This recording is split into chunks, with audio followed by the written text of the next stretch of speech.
vamos a proseguir con la información y antes, seguramente en cualquier momento vamos ya a tener algunos reportes desde Pampa Guaneros en esta hora de la mañana y además también de esta conferencia de prensa. Mientras tanto, en nuestros estudios se encuentra el abogado Jesús Cornejo Vargas, intendente regional de Moquegua, Sunafil, para abordar un tema importantísimo, por supuesto, el tema de utilidades. Abogado Jesús Cornejo Vargas, muy buenos días, bienvenido aquí a Radio Sol. Muy buenos días, Luis, muy buenos días a todos los oyentes de Radio El Sol. Gracias por la invitación de antemano. Saludar en principio a todos los oyentes de Radio El Sol, traerles el saludo del Superintendente Nacional de Fiscalización Laboral, que es el doctor Freddy Solano González, y a la vez agradecer por darnos la oportunidad de poder compartir este tema que es tan importante para los trabajadores, referido a la participación de los trabajadores en las utilidades de las empresas, ¿no? Que es un derecho que tienen todos aquellos trabajadores luego de que la empresa haya obtenido ganancias en un determinado ejercicio económico. Correcto. Sunafil, como ente rector en la política del sistema de inspección del trabajo, tiene la función primordial de vigilar y exigir el cumplimiento de las normas laborales de todos aquellos trabajadores que están dentro del régimen laboral de la actividad privada e incluso en casos de trabajadores que trabajan para el sector público pero cuyo régimen laboral también es el régimen laboral de la actividad privada, ¿entiendes? Así.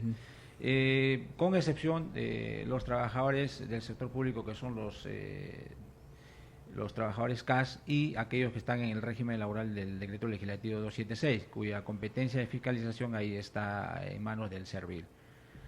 ¿No?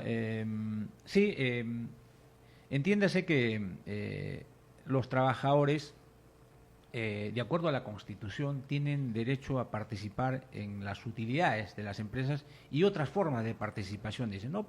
Poniendo mucho hincapié en el tema de las utilidades, es decir, en las ganancias de la empresa. Pero no todas las empresas están obligadas. La norma, el decreto legislativo 892, establece quiénes son los que están obligados a distribuir utilidades luego de haber realizado la declaración del impuesto anual a la renta. Y nos precisa que son todas las empresas generadoras de rentas de tercera categoría.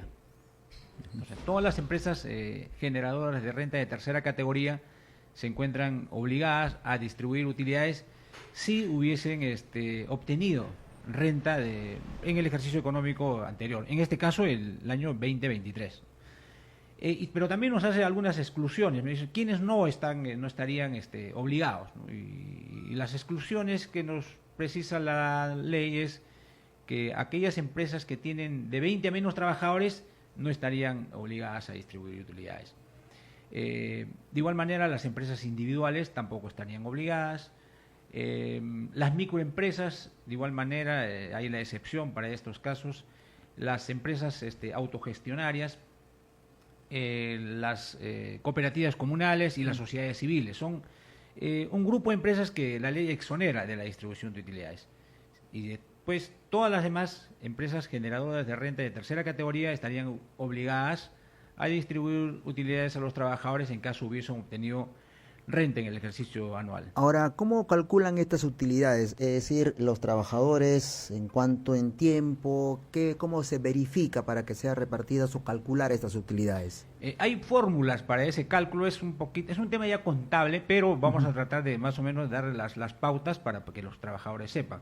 En principio, las utilidades, luego de que las empresas hayan efectuado la declaración del impuesto a la renta, entonces ellos declaran cuál es la ganancia que han obtenido.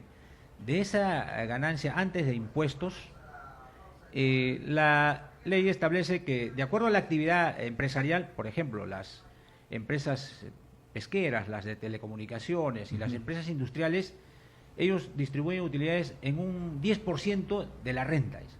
El 10% de la renta es para los trabajadores. En el caso de las empresas mineras, las empresas de comercio y los restaurantes, el 8% de esa renta es utilidades para los trabajadores. Y en otras actividades la ley establece que es el 5% de esa renta que se debe distribuir a los trabajadores. Entonces, teniendo ya determinado el tipo de empresa y el porcentaje que se debe distribuir a los trabajadores, entonces, de ese porcentaje de la renta que corresponde a los trabajadores, la ley establece algunas fórmulas y eso va a depender mucho del número de días que el trabajador haya trabajado en la empresa durante ese ejercicio económico y de acuerdo al monto de remuneraciones. Quiere decir que aquel trabajador que haya elaborado más días, quiere decir, si es posible, los 365 días del año, un ejemplo hipotético, no estamos diciendo que va a trabajar los 365 días porque tiene derecho a vacaciones y otros tipos de descansos. Pero mientras más días ha trabajado en el ejercicio económico, entonces ese trabajador va a percibir más utilidades. Y mientras más alta sea su remuneración, también va a percibir mayor utilidad. Siempre, pero la ley le establece un tope, dice que el trabajador, aplicando esa fórmula en función a los días trabajados y en función al monto remunerativo, la ley establece que el trabajador no puede percibir más de 18 remuneraciones por utilidades.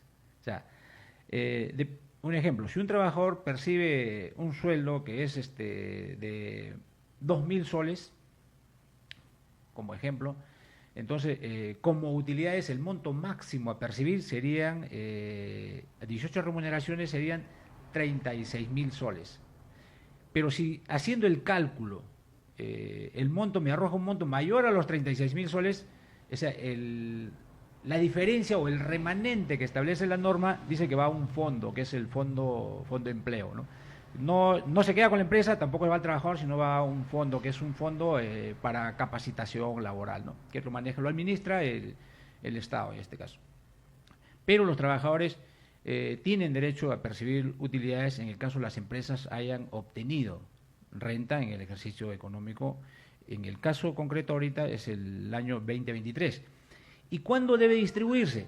También la norma establece oportunidades de pago. Entonces, nos dice que luego de que el trabajador haya efectuado la declaración del impuesto a la renta, dentro de los 30 días siguientes tiene que haberle pagado a sus trabajadores las utilidades. Y nosotros tenemos que, según el cronograma establecido por SUNAT para la declaración del impuesto a la renta, ha sido entre el 26 de marzo hasta el 10 de abril. Quiere decir que ya a partir del 26 de marzo algunas empresas han debido ir pagando, y esto en el último caso, porque es de acuerdo al último dígito del RUC, en el último caso, el 10 de mayo, se ha debido ya cumplir con el pago de las utilidades a todos sus trabajadores. Entonces, ya SUNAFIL, al ver que ya las empresas deberían haber pagado las utilidades de sus trabajadores, ya empieza un operativo de fiscalización a las empresas a fin de verificar que éstas hayan cumplido con el pago a sus trabajadores. Claro. Todas aquellas que están obligadas tienen que haberle pagado, ¿no? ¿Y qué pasa con aquellas empresas que no cumplen con el pago de estas utilidades, con cumplir obviamente? Ahí viene lo crítico. SUNAFIL, como ente fiscalizador y sancionador, luego de un procedimiento, ¿no? Por ejemplo, nosotros emitimos las órdenes de inspección y los inspectores van a ir a los centros de trabajo de aquellas empresas que están obligadas y van a verificar que las empresas hayan cumplido con el pago de las utilidades. Para esto, ¿qué requiere SUNAFIL? Primero, que la empresa esté comprendida entre las que están obligadas, como mencionado. Luego le va a exigir las hojas de liquidación, porque tienen que haber presentado unas hojas de liquidación con determinados datos de la empresa, los trabajadores, la forma del cálculo y el monto que se ha distribuido, si se ha pagado al trabajador. Y luego va a exigir el depósito de ese monto en la cuenta del trabajador. Entonces, si la empresa ha cumplido con eso, no habría ningún inconveniente, entonces se cierra el expediente, es una empresa que ha cumplido con sus obligaciones. Pero si la empresa se detecta que no ha entregado ni la hoja de liquidación, ni ha hecho el depósito del pago de utilidades a los trabajadores, entonces ya esto configura una infracción. Si es solo la hoja de liquidación, será una infracción leve. Si es que no haya hecho el depósito del pago de las utilidades,